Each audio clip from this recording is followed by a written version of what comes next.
Aerospace and defence সেক্টরের একটা অন্যতম কোম্পানি যার নাম হচ্ছে solar industries India limited. Solar industries India লিমিটেডের হচ্ছে আমরা ফান্ডামেন্টালস থেকে নিয়ে অ্যানালিসিস করব, দেখব যে কোম্পানিটা ফান্ডামেন্টালি কতটা সাউন্ড রয়েছে। তো কোম্পানিটা এখন ট্রেড করছে 11,244 টাকায় এখন ট্রেড করছে। আমরা যদি চলে যাই কোম্পানিটার মার্কেট ক্যাপিটালাইজ, দেখি মার্কেট ক্যাপিটালাইজ কত রয়েছে। অ্যাপ্রক্স বলতে পারেন 1,01,600 কোটি টাকার রেঞ্জে মার্কেট ক্যাপিটালাইজ, অর্থাৎ এই কোম্পানিটাকে আমরা লার্জ ক্যাপ টাইপের কোম্পানি হিসাবে কনসিডার করতেই পারি।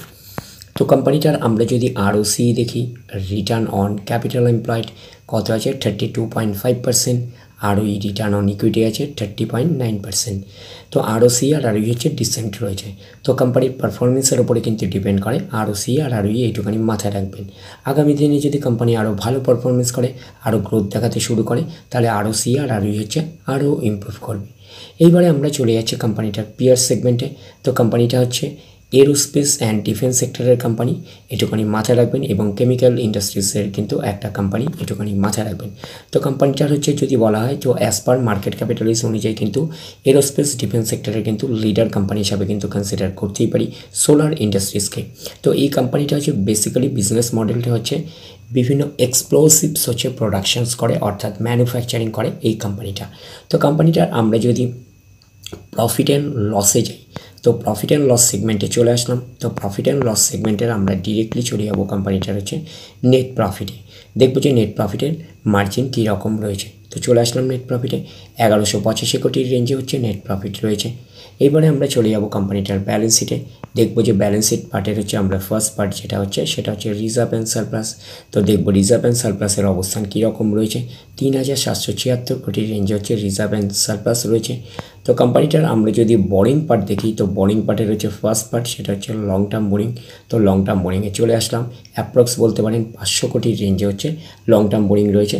তো লং টার্ম বোরিং থাকা মানে কোম্পানির এক্সট্রা বার্ডেন থাকে ইন্টারেস্ট পে করার ব্যাপারে।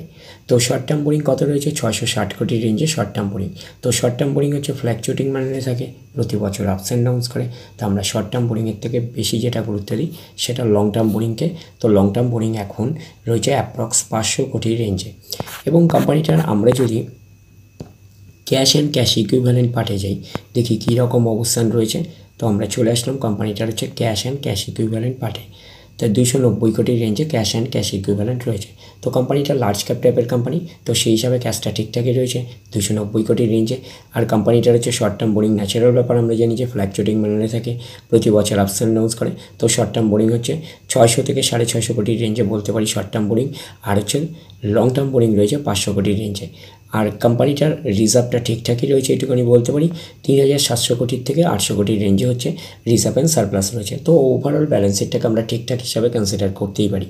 তো কোম্পানিটার আমরা যদি শেয়ার হোল্ডিং প্যাটার্নে যাই, তো চলে আসলাম শেয়ার হোল্ডিং প্যাটার্ন, দেখবো কার কী অবস্থান রয়েছে। তো প্রমোটার মিন্সকে কোম্পানির ওনার, তো কত পার্সেন্ট স্টেক হোল্ড করে রয়েছে, 73.15%। অ্যাজ পার সেবির রুলস অনুযায়ী প্রমোটার ম্যাক্সিমাম 75% পর্যন্ত কিন্তু স্টেক হোল্ড করে রাখতে পারে। তো সেখানে কিন্তু ম্যাক্সিমাম স্টেকই হোল্ড করে রয়েছে প্রমোটার, 73%-এর মতো স্টেক হোল্ড করে রয়েছে।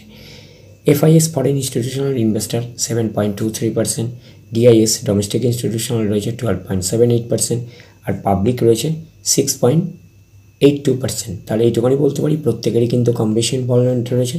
তো শেয়ার হোল্ডিং প্যাটার্নটাকে একটা ডিসেন্ট টাইপের শেয়ার হোল্ডিং প্যাটার্ন হিসাবে আমরা কনসিডার করতেই পারি। তো কোম্পানিটার নাম সোলার ইন্ডাস্ট্রিজ, আমরা বলেই দেওয়া হয়েছিল, বিশেষত হচ্ছে এক্সপ্লোসিভস হচ্ছে এরা প্রোডাকশন করে, এটুকুনি কিন্তু মাথায় রাখবেন, ইন্ডাস্ট্রিয়াল এক্সপ্লোসিভ। তো 86% পর্যন্ত কিন্তু মার্কেট ক্যাপচার করে রেখেছে, আমরা এইটুকুনি বলতে পারি। তো ওভারঅল আমরা বলতে পারি যে কোম্পানিটা একটা লার্জ ক্যাপ টাইপের কোম্পানি। তো লার্জ ক্যাপ টাইপের কোম্পানি হিসাবে কোম্পানিটাকে আমরা ফান্ডামেন্টালি সাউন্ড কোম্পানি হিসাবে কিন্তু কনসিডার করতেই পারি। ডিরেক্টলি গিয়ে জাম্প করে বাই করবেন না, ফার্দার স্টাডি করবেন, আফটার দ্যাট হচ্ছে আপনারা ডিসাইড করবেন এই স্টকটা বাই করবেন কি করবেন না। তাহলে এই অবধি, নেক্সট ভিডিওতে আবার আপনার সাথে আমার দেখা হচ্ছে। ধন্যবাদ।